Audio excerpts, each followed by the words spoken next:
हम सरिता दास महा एखन जे छै से एकटा गौरी गीतक रचना केलहुँ हेँ। आशा अछि अहाँ सबके नीक लागत।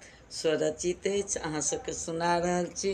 अहाँ सब लाइक कमेंट करब से हमर आग्रह अछि, ठीक ने। सखी हे गौरी माँ के पूजी का अपन सुहाग जोगे बई हे।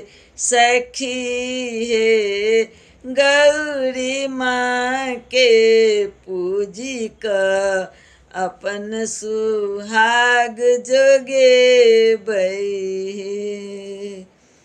गौरी पूजबै हे सखी हम गौरी के मनेबै हे।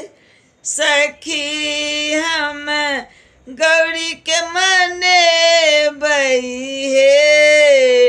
सखी हे जल फूल गौरी के चढ़ा कर मंत्र पढ़ी गौरी पूजबै हे।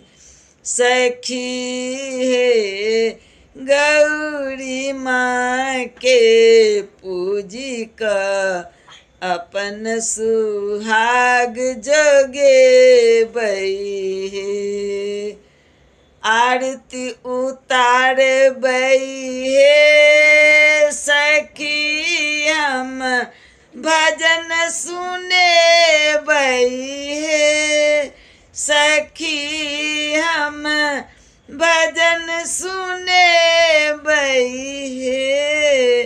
सखी हे फूलक माला पहिरा कऽ गौरी माँ के प्रसन्न करबै हे।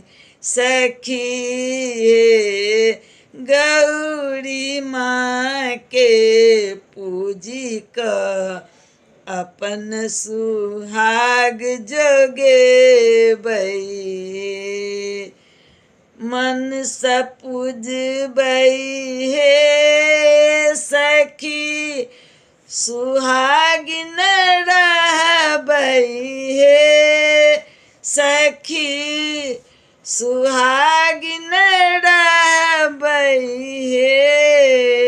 सखी हे कहथि सबिता दास गौरी माँ आस पुरौथिन हे। सखी हे कहथि सबिता दास गौरी माँ आस पुरौथिन हे। सखी हे गौरी माँ के पूजी का अपन सुहाग जोगेबै हे। सखी हे गौरी माँ के पूजी का अपन सुहाग जोगेबै हे।